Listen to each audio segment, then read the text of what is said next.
All right. Bismillahirrahmanirrahim. Assalamu alaikum warahmatullah. Thank you very much, everybody, for attending our 24th International Tumor Board under the ABCDE with collaboration with our Egyptian counterparts in the field of oncology. Today we have 3 cases, and I thank the organizers as well as the case presenters for putting this together. The first case will be presented by our oncology resident from University of Mansoura, Mahmoud Al-Saadani. So please, Dr. Mahmoud, you can now start your presentation whenever you're ready.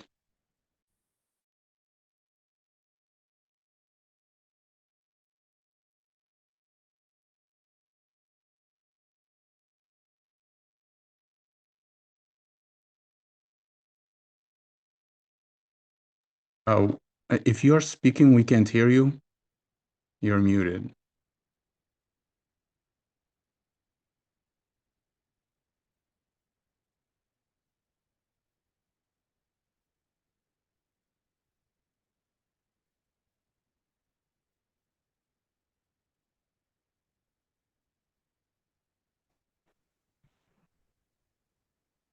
Can you hear me now? Hello? Yes, we can. Yes. Hello? Yes, please Okay. go ahead. Okay, hello everyone. My name is Mahmoud Saadani, medical oncology resident at OCMO. Pleased to be with you today to share a controversial case of a 7-year-old female patient. Starting with the patient presented with generalized lymphadenopathy, sweating, weight loss, coming with a CBC with viruses and mean synthetic Omicron can loop count elevate was 24, alkaline phosphatase was about 81, she's very negative. So our patient before the big starts has done. I think it's hard to hear you, Mahmoud. The voice is very it seems like the signal is Station was lymphoblastic. Okay, I can try again. Yes, please. Can you start over, Mahmoud, because we couldn't hear you well? Okay. Can you hear me well now? Yeah, that's better. Okay. So our patient, 27-year-old female patient, presented with generalized lymphadenopathy, sweating, weight loss, coming with a CBC with leukocytosis, normocytic normochromic anemia, and low platelet count, with LDH about 124 and alkaline phosphatase 51. She is virology negative. So the debate in this case starts as the patient has done some investigation at private, likely femoral lymph node excision, revealed a non-Hodgkin lymphoma consistent with T lymphoblastic lymphoma, also bone marrow at private, which revealed moderate high bone marrow with 52% filtration by mature lymphocytes. PET-CT at private also showed multi-bilateral enlarged lymph node above and below the diaphragm with marked hepatosplenomegaly and symmetrical soft tissue thickening involving LOR and nasopharyngeal walls with SUV max activity up to 9 and diffuse and rather heterogeneous bone marrow activity SUV 3.5. So our patient presented at OCMO at 2nd of October. A peripheral blood smear submitted for flu, and it revealed a CD5 positive B lymphoproliferative disorder, mostly CLL. So with this high tumor burden, the patient, we prefer to start with a pre-phase with vincristine, dexamethasone, and followed by one COP at 12 of October 2023. So revision of lymph node biopsy at OCMO revealed the same diagnosis of T lymphoblastic lymphoma. So we'd better go with submitted the case for panel discussion to decide to go with a new bone marrow biopsy and flew on IBT to get a bone marrow aspirate with infiltration of a 60% plus cell. And bone marrow biopsy with 70% celerity decreased myeloid erythroid detected megasclerocytes with infiltration by small to medium-sized cells, positive reaction to CD34 about 40%. A flow cytometry on the bone marrow done showed a immune phenotypic result consistent with mixed phenotypic acute leukemia, B/T. For these cases, we've gone with all the cytogenetics available. We've done PCR ABL 190, 200, 210, which were negative by PCR. Interface FISH also done, and it was negative for 11Q 2020 22 deletion. 13Q14 deletion, translocation 922, 7Q34 rearrangement, translocation 821, and translocation 1221. All were negative. CSF analysis was free. The patient started hyperstrat protocol at 5th of November and started and continued to the course P at 28th of November.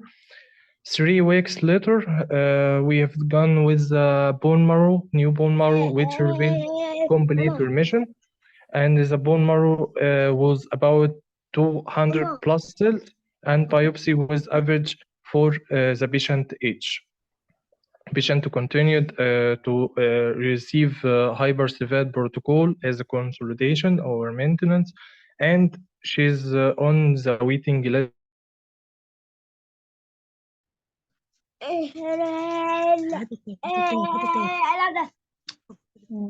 So we have Dr. Nermeen Megahed and Dr. Zahra, our pathologist. Can you share your presentation, please? Thank you, Mahmoud. Hello, everyone. Can I please share my screen? Okay, can you unshare, please, Mahmoud?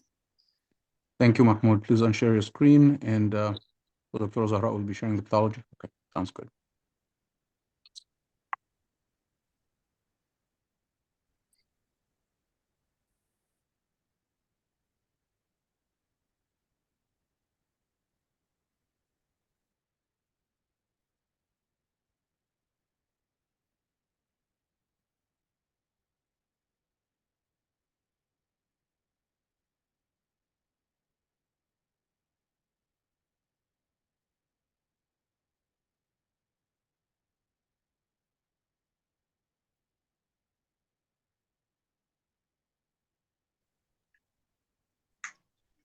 Can you see my screen?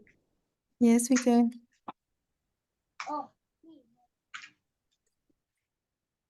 Okay. We're starting off with the femoral lymph node excision. This is a lymph node. It's obviously effaced. It revealed the complete effacement of the nodal architecture, was infiltrated by a typical medium-sized lymphoid cells. We then We performed can see CD3, which the was picture. positive. Zahra, can you CD20. scroll down? Zahra, can you please scroll down? Yeah. Okay, we can Here? see it now. You see the effaced architecture? Yes. Okay.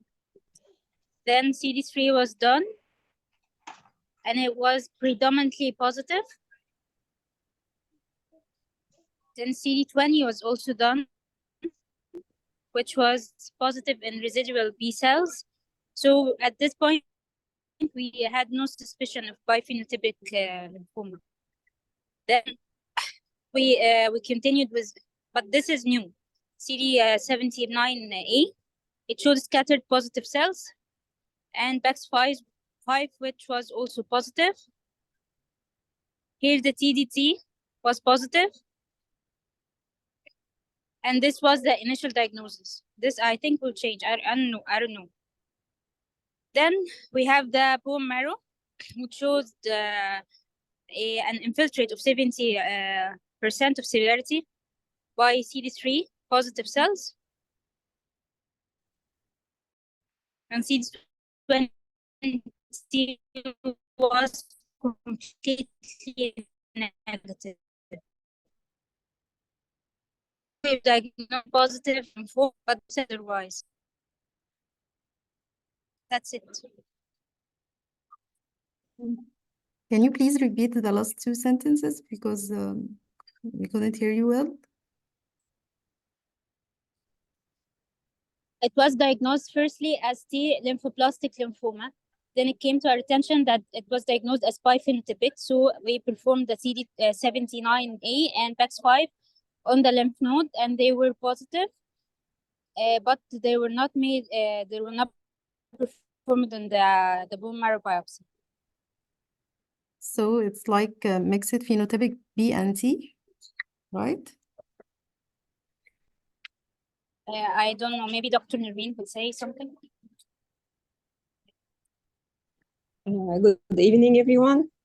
Good evening, doctor. Actually, this is a very, very challenging case. In the beginning, of course, CD3 was positive, diffuse strong positive, and TD2 positive. So it was just a piece of cake to say it's a T-cell lymphoblastic lymphoma.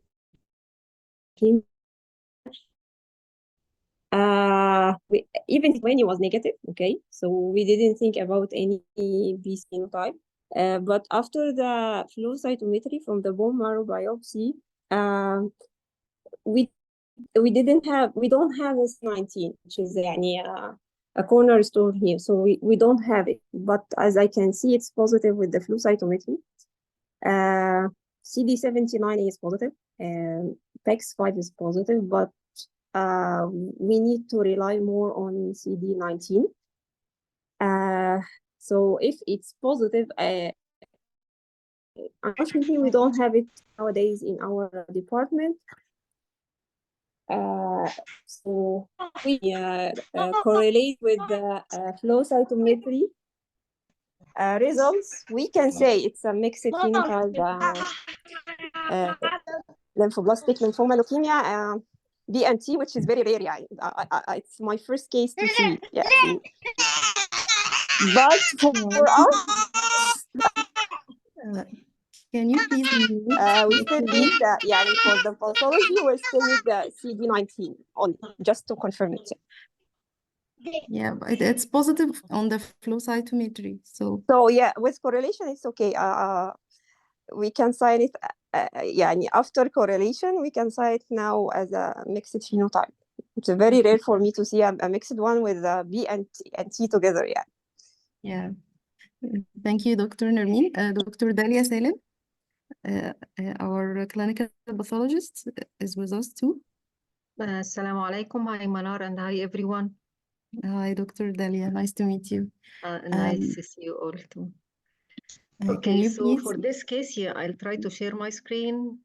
Yes, please go ahead.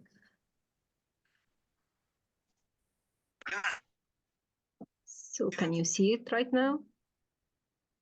Yes, we can see it very well.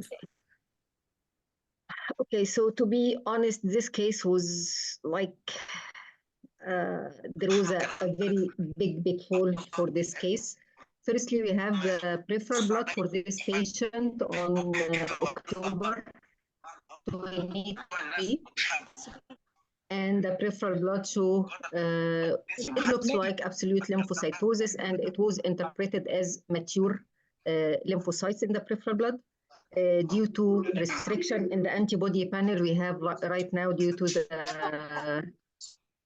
limited logistics and limited financial resources. CD34 and CD45 were not done for this case. However, on the peripheral blood, there was about 75% B cells, CD19 positive, slightly dimmer than the residual normal B cells. They appear to be CD5 positive. They are negative for CD79B, for CD20, for kappa and lambda, for CD10, and it has a spectrum of CD81. And to be honest, this case was interpreted at first as CLL, as sometimes we can see negative kappa and lambda.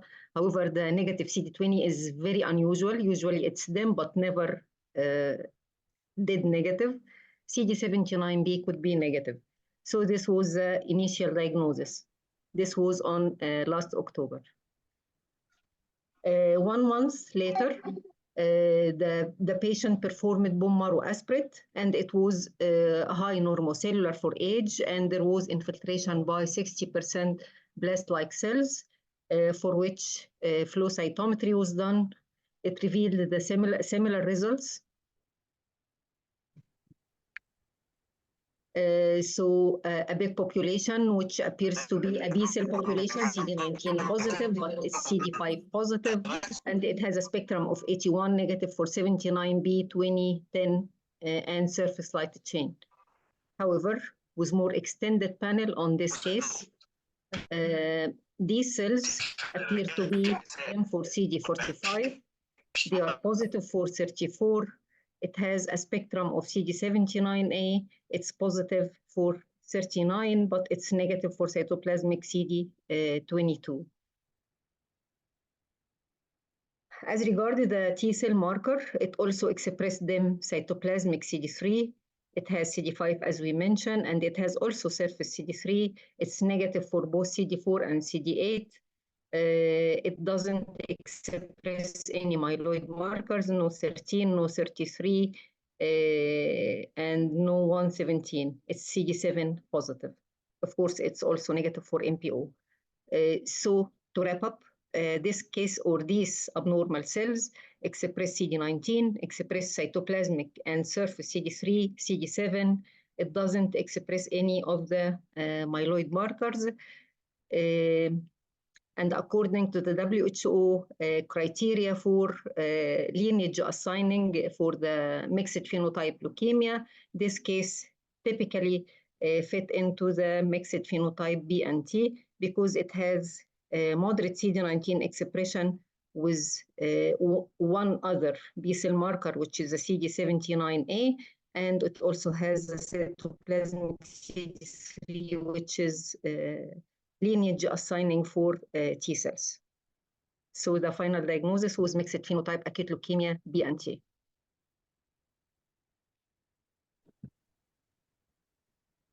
Thank you.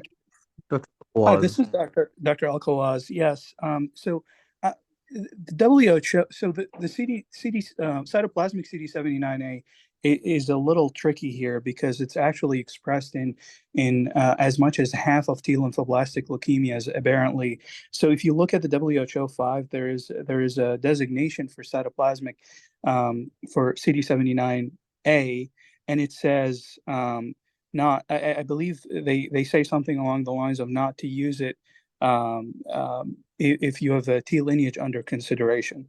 And so that's the reason, because CD79A is not reliable.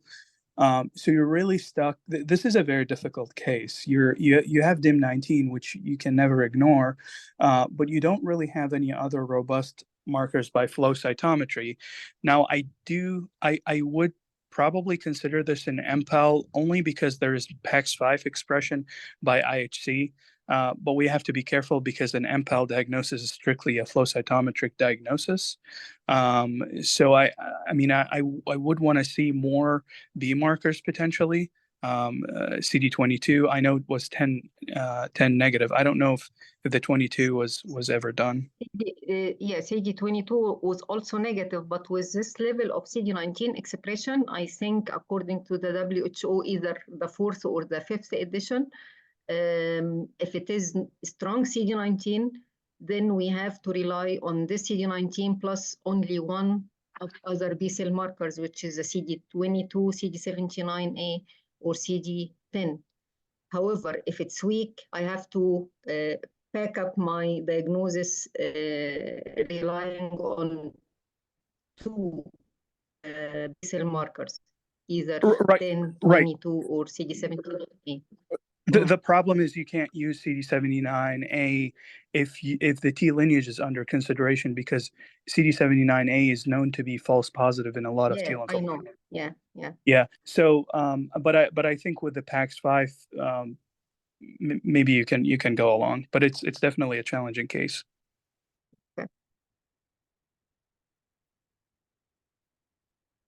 So am I hearing Dr. leaning towards calling this a T lymphoblastic leukemia lymphoma?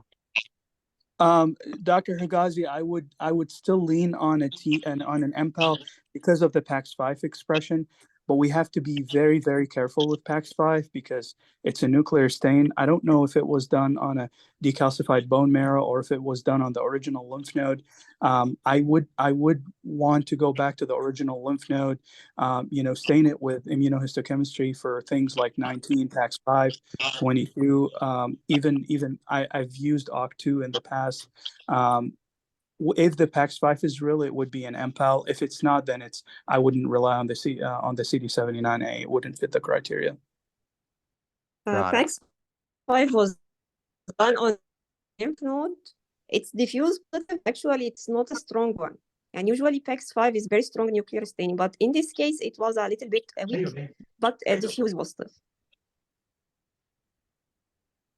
I guess this case needs CD19 even on the lymph node. I think it would be much better for this case.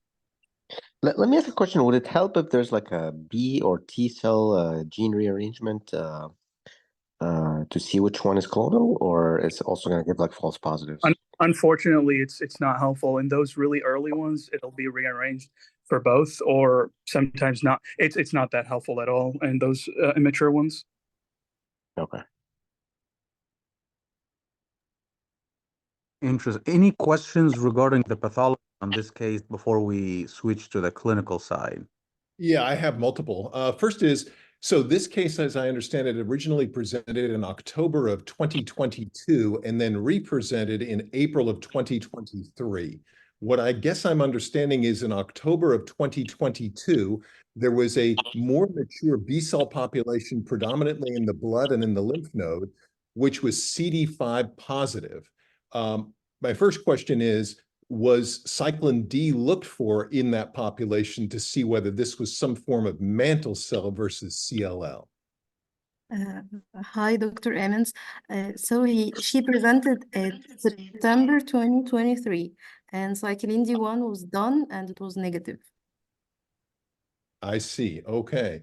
Because this dedifferentiation, her original presentation, though she had B symptoms, all her PET values were under 10 and her LDH was low, was normal, within the normal range.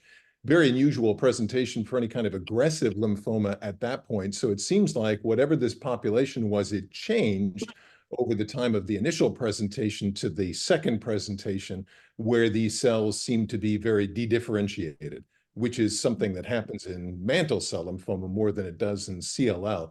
A Richter's transformed CLL, even in its worst case, I wouldn't have expected to do something like this, but occasional blastoid mantle cells do funny things like this, expressing, early markers and TDT and so on. So we're sure it didn't have cyclin D. Yeah, it was negative. Gotcha.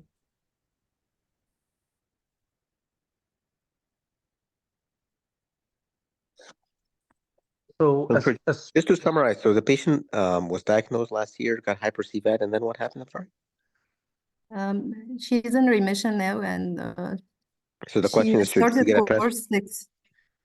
Oh, okay. Mhm. I'm sorry. So the question is, should she go for an allo, or is the question of like maintenance, or what's the question again? The first question, would you use different regimen than hyper-CVAD? And if she is in remission now, you would send her for allo or do what? Oh, I see. Okay. What do you think, Dr. Cavallo? Yeah. So I'm not the expert on acute leukemias, but I think hyper-CVAD is reasonable. Although, I mean, she's 27 years old, so you could also you could have argued for some of the more pediatric adult young adolescent regimens. There's like the some of those cooperative group CLGB and whatnot. They have some some intensive protocols. But Mhm. hyper-CVAD, I think, is reasonable for both B cell and T cell. If we're thinking this could have been B cell as well, I don't know if you know if you said like the pH was negative and everything, right? The Yeah, Philadelphia. yeah, Yeah, yeah, Philadelphia yeah. negative. Yeah, so I think, I think at this point, after you go into a CR1, the question of consolidation with transplant is always, uh, something that's always debated. If there's high risk features, or sometimes we measure the MRD. I don't know if there's possibility of doing that, but if that's positive, sometimes we would push these patients Yeah. for Can an do allo. MRD by flow cytometry. Yeah. Well, the MRD has to be done. There's like many ways to do it, but it would be it's not just the regular flow. It would be like Yeah. multicolor flow, and I don't know if that's available. But I mean, sometimes if that's positive, you could consider it. But even if you don't have it, I mean, if she's young, and the question is, does she have like a good donor, or we don't know? I think, yeah, she has a matched donor. She has like a match related donor. Yeah. Yeah. Um. Yeah, I don't know.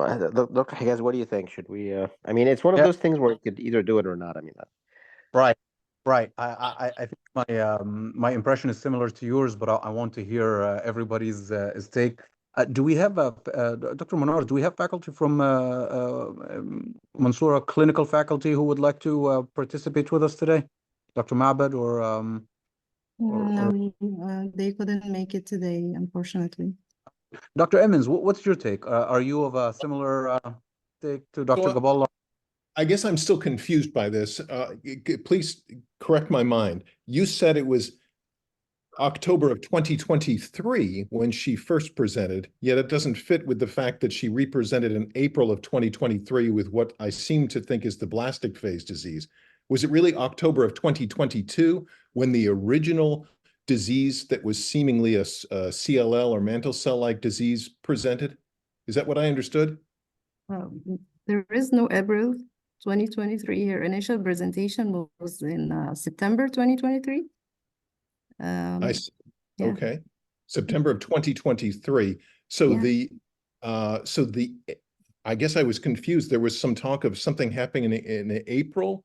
So there was nothing in April, I guess. I'm just trying to figure out the time course of this. So again, her original presentation was with a PET CT that showed no SUV over 10 lymph nodes with hepatosplenomegaly and some marrow uptake. And in the peripheral blood, there seemed to be CD5 positive B cells. Yeah. Is that correct? That was her original presentation. Yes, that's correct. How long Clarify. after that? Sorry. Let me clarify something. When you're looking at the dates, the April, you're seeing April because you're thinking the way the dates are done, they are doing it, the month is in the middle. So it's the 4th of November. Yeah. My fault. I see. Okay, gotcha. Okay. Dr. Emmons, so that- the United States is the only country in the world where they put the month first and then the day. Everywhere else in the world, it's like the day, Okay. the month, and the year. My fault. Okay, sorry about that. Anyway, but this original presentation then must in some fashion, I feel, feed into this secondary presentation of when the patient came back with what looks like blastic phase disease.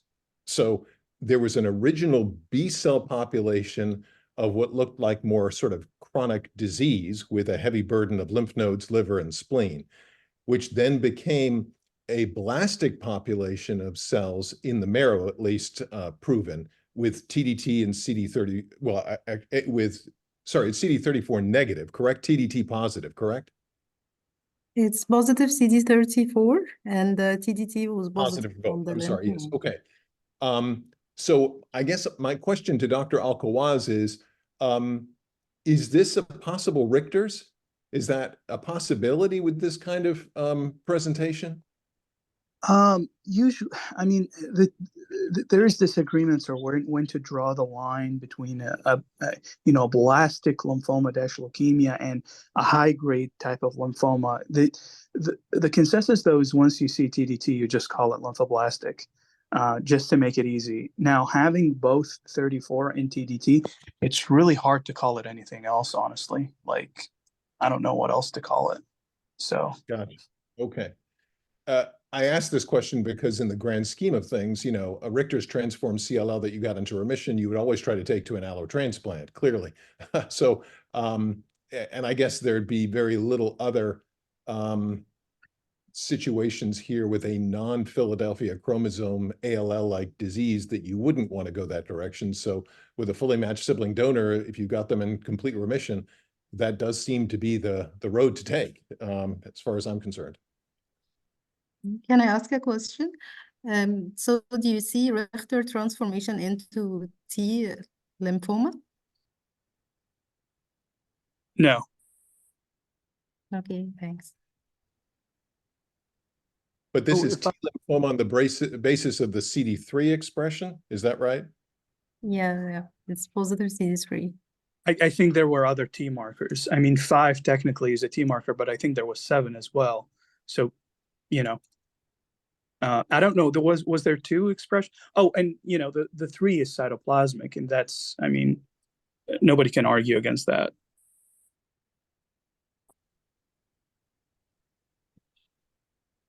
So if I circle to if this is a T lymphoblastic lymphoma or it is a mixed phenotype acute leukemia, the answer is in terms of allotransplant is always going to be yes, no matter how deep is your remission, because of the risk of relapse is high in this population, and because this patient is 27 years old and has a fully matched related sibling. Now, the choice of the regimen is something that we have discussed here as a group, as we had a few TALLs come back to back, and it always comes to considerations and discussions with our pediatric malignant hematologist and the transplant group here, where the recommendation was always to use, we have used the protocol, the children oncology group with 04034. That's the regimen that we have used in the TALL.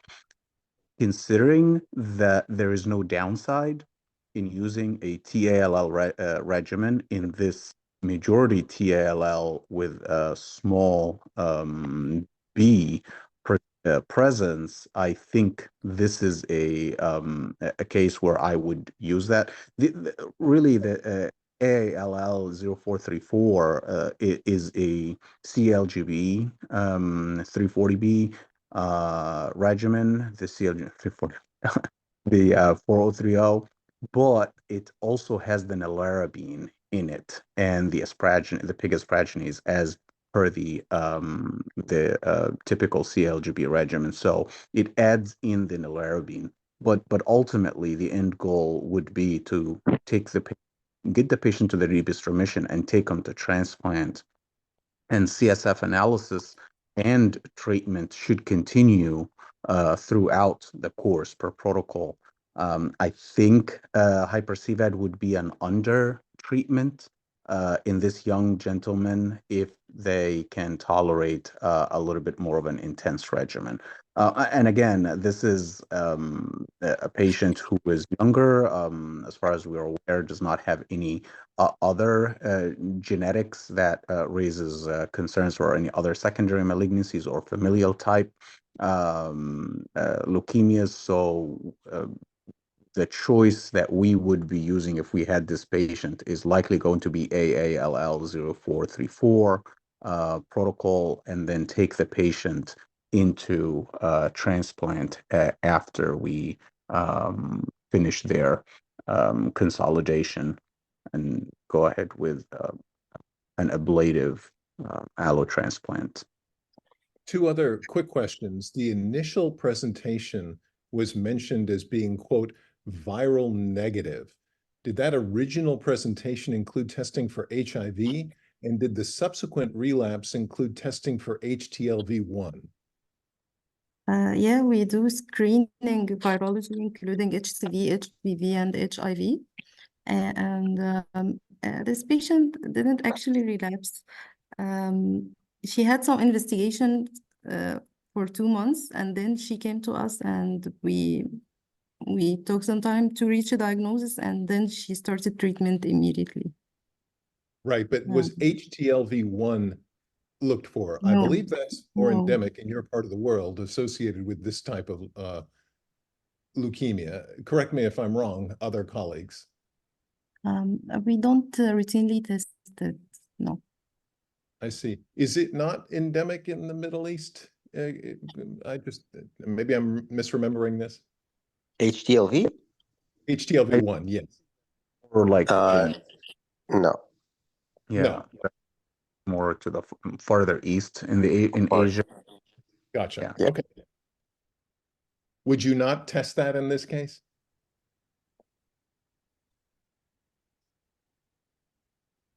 Honestly, I don't know.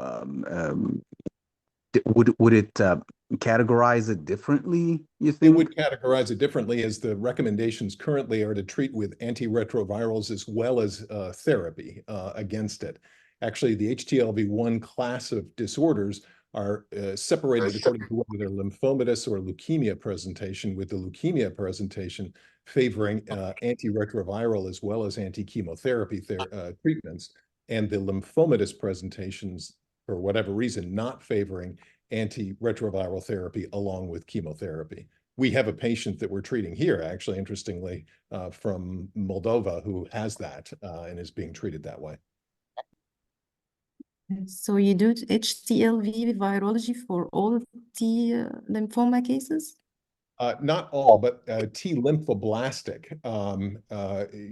This is an unusual case. It's sort of a questioning case, especially given that it's got some unusual markers associated with it. Did this patient travel, or has this always been here in Egypt? Can you repeat the question again, please? Did the patient travel or always in Egypt? Yeah, always in Egypt. Gotcha. Okay. So what is the anti-HTLV drug again? There's a series of antiretroviral drugs very similar to those used for HIV, is used for HTLV-1 as well. Yeah, okay. And so HTLV positive cases are good prognosis or worse No, than they're quite HTLV? bad prognosis diseases, unfortunately. And even with transplant, there's been debate, allotransplant, there's been debate as to how much difference there is. That's why it would be important to rule that out in this case, because it does change things both in terms of treatment and prognosis. And treating with antiretroviral improves the prognosis of these patients? It seems to improve the response rates, but not necessarily the overall prognosis, as far as I understand. Oh, yeah. Thank you. Are we talking about ATLL or lymphoblastic T lymphoblastic leukemia lymphoma? Well, ATLL can present like this. Am I wrong about that?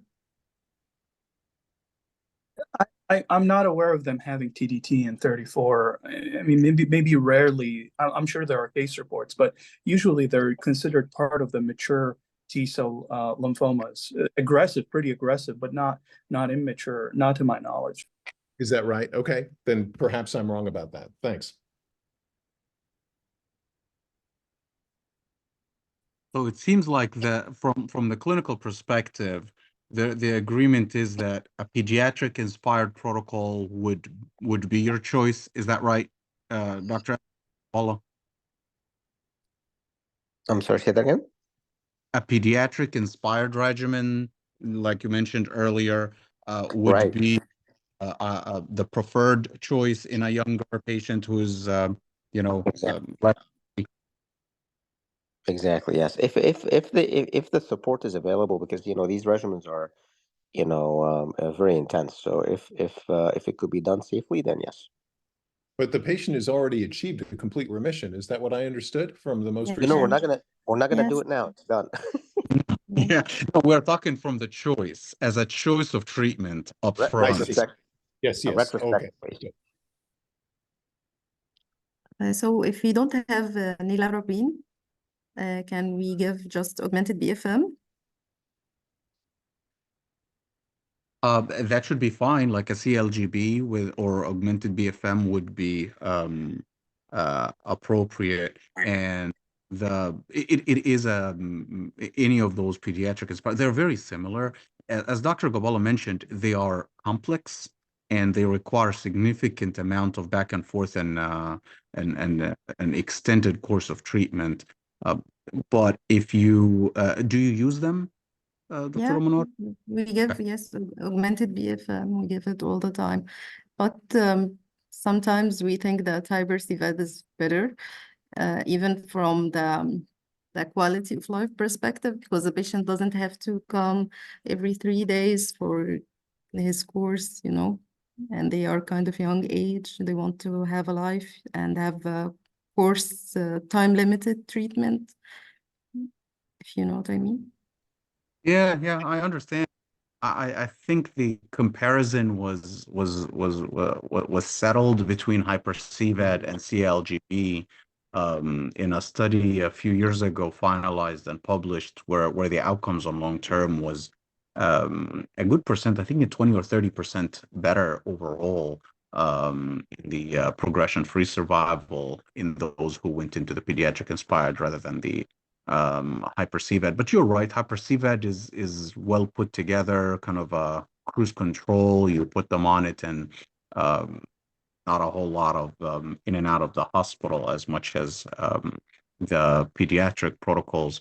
It just seems to that we we still believe that the protocols for the pediatrics will have a better long-term benefit for the patients, because as you know, the allo transplant itself, the graft versus leukemia effect is not that great. It's the deepest level of remission that you can achieve is that great. And in terms of the word of MRD assessment, I didn't comment on this because I know Dr. Alquaz will have so many different questions. What are you calling MRD here? In a mixed phenotype acute leukemia, I think will be a quite sophisticated goal to be able to call this an MRD negative state. I'm not sure if that MRD level flow is being done currently in Egypt. I know Dr. Delia had to step away, I think. But if We any do of all it. Yeah, we do it at our center. as a multicolor flow MRD. I'm not sure. We just send a sample and we get the result. I don't know how they do it actually. Yeah, it because we have the same thing. We have a flow, but the MRD flow is a different is like a more More in sensitive level of detection, you know.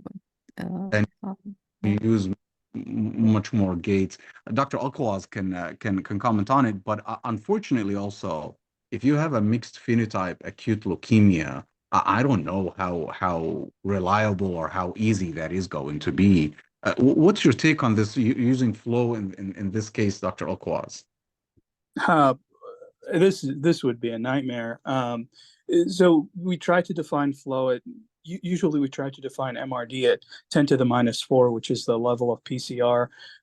But this is not going to be easy because this is the type that when you treat it, it'll actually change phenotype and morph into it'll have different expression of different markers. So it's almost really impossible to track these things unless you have a very well defined genetic driver like a BCR-ABL. I don't know if I would trust any MRD on this one. Got it. Thank you. Thank you, Dr. A couple for quick sharing. questions. The original presentation of this patient, again, had hepatosplenomegaly with big lymph nodes and a peripheral blood that only showed these CD5 positive B cells with a low LDH. Did the patient, when they represented to you, have a high LDH consistent with an aggressive lymphoma like we're talking about? Or did the LDH remain normal? Did another scan ever get done? Was the hepatosplenomegaly and lymph nodes all the same at the representation as it was originally? Well, the LDH was normal at presentation and it still is. After receiving Hyper-CVAD, she did bone marrow aspirate and biopsy, which was free. Just give me a second. I will check now if she has done further radiology. Give me 1 second, please. It's just very hard for me to put this together in my mind. I know, yeah.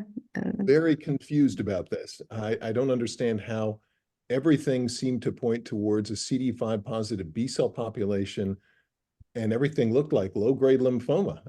You know, unimpressive SUV values of these enlarged, and this was big hepatosplenomegaly with lymph nodes. If this was an aggressive lymphoma, you would have expected a high LDH, and yet the LDH was completely unimpressive, and I guess remained so throughout. That's highly atypical for somebody with an aggressive lymphoma like the type we're talking about here. Am I thinking about this wrong? I'm trying to figure out how this ties together. It's very, very bizarre to me. I see what you're saying. That the initial presentation was very mild in terms of the way how it came in, and then the pathology also comes in.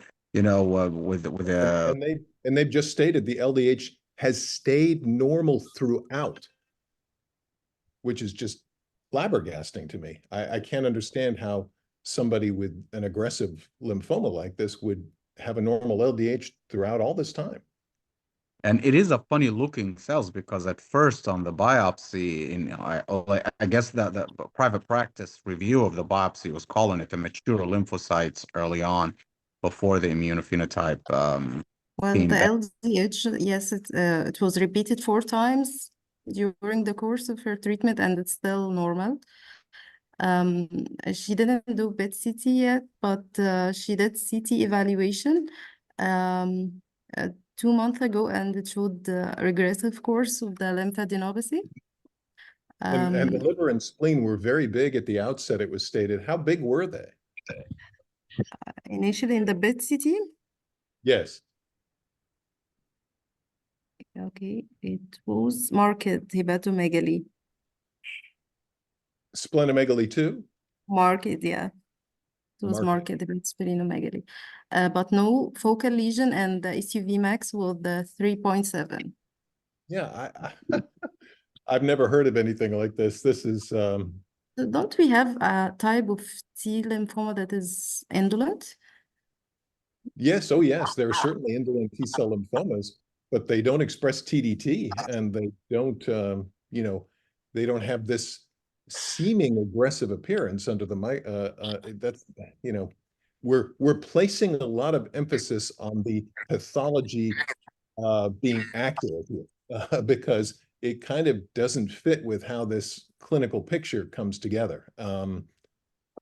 And that makes a huge difference in terms of the aggressiveness for this young woman, of course. It just very, very odd presentation. I'd be curious to hear what the other clinicians have to say.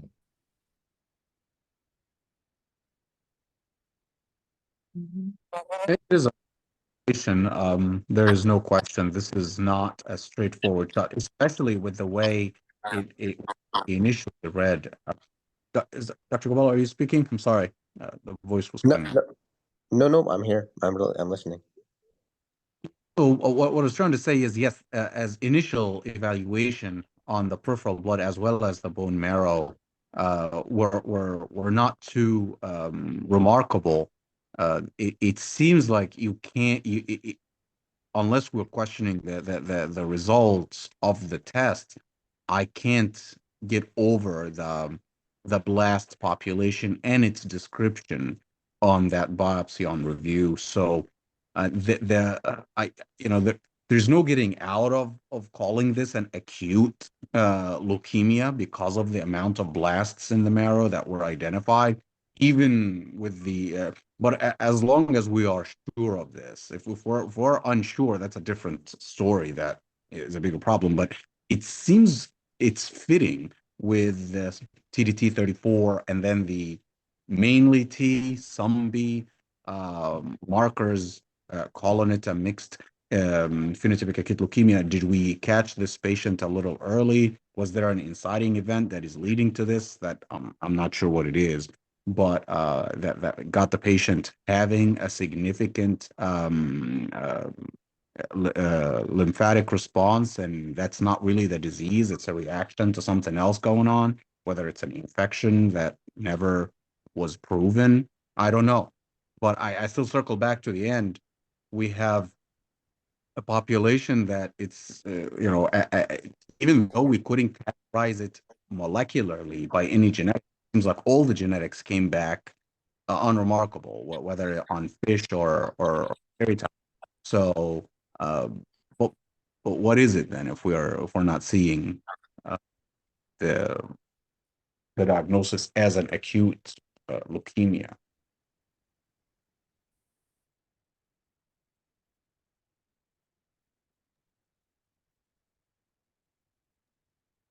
We'll take final thoughts from Dr. Gaballa and any other physicians who would like to weigh in. Yeah, I mean, it sounds from the pathology that it's an acute leukemia. Now, I don't have explanation why the LDH was normal. Dr. Al-Hawaz, do you have any thoughts on I mean, I'm honestly not sure, if so clinically, how did she present? She presented with lymphadenopathy and what else?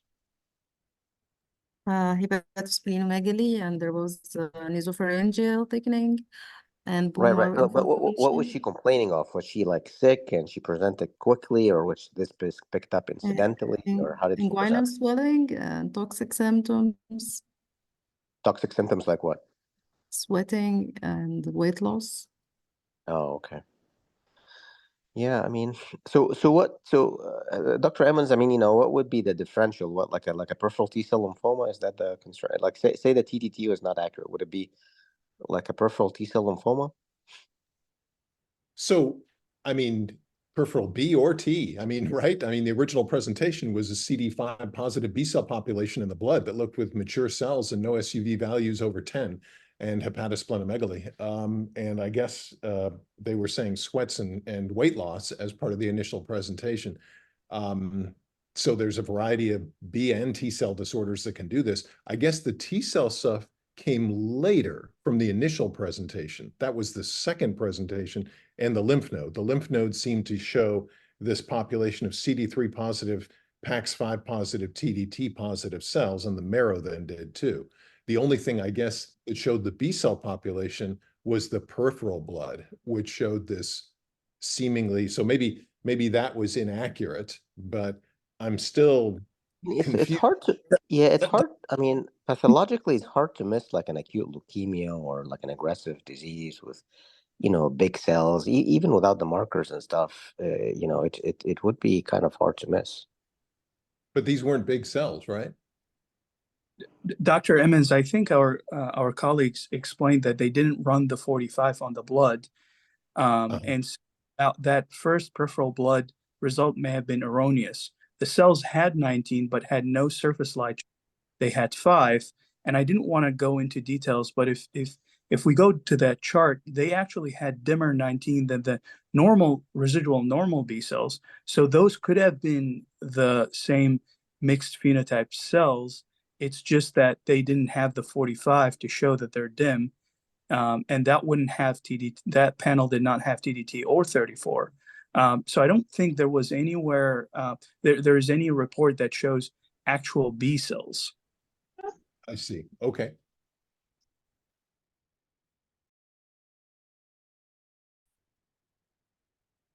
It does sound like it's indeed was a not a very clear presentation, and then the pathology was not slam dunk one way or another, as it's always when we call them mixed phenotype acute leukemia. It takes added consideration to come up with these diagnoses, and um, if it wasn't for this patient's young age and the predominance of T markers, hyper CVAD is appropriate later in life, I would say. And then hyper-CVAD is typically what we go with a mixed phenotype, like B and myeloids, let's say. But in a T and B with major T, that the relapse risk here is extremely high in mixed phenotype in general, but then anything that has T cell in it, unfortunately, that is also higher. So Can I ask a final question? Yeah. Okay, so since the relapse rate is very high, which regimen do you suggest for her upon relapse? Well, we would go for transplant. I would go for. I wouldn't go for. I wouldn't wait for relapse here. If this patient is in CR, I don't know unless I think Dr. Emmons and Dr. Gabala also agree on that this patient should go for a transplant. And yeah, as a consolidation now, but I know I'm a little bit pessimistic, but let's assume that she relapses later on. What would you give her as salvage? Well, she was CD7. It would depend how she relapses, because if this is truly a biphenotypic case, sometimes they relapse as pure T or as pure B. They don't necessarily relapse as biphenotypic. So it's going to completely depend on what you're left with on the other side of the transplant. Yeah. Because usually it's a mixed myeloid with B or C, so we treat first line as an ALL case, and then upon relapse we use regimen of AML. But this case here is just B and T. So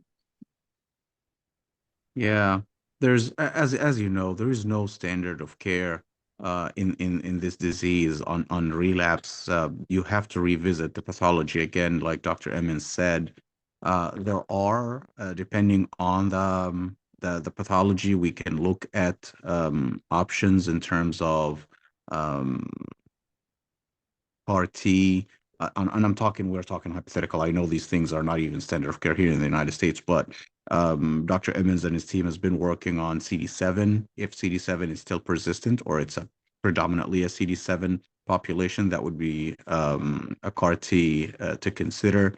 It has its difficulties. It hasn't yet taken off, and Dr. Emmons can give a whole talk on the difficulties with CD7 CAR-T. But it really depends on what are you dealing with on the other end. using T cells to kill other T cells, this looks like And that's the reason why fiction. the production of the CD7 CAR Ts are so difficult, because of the fratricide, the term meaning the T cells kill themselves. So there have been attempts now to create these cells using CRISPR to turn off CD7 expression in the production cells, such that you get a pure population of T cell killers that don't express CD7 themselves.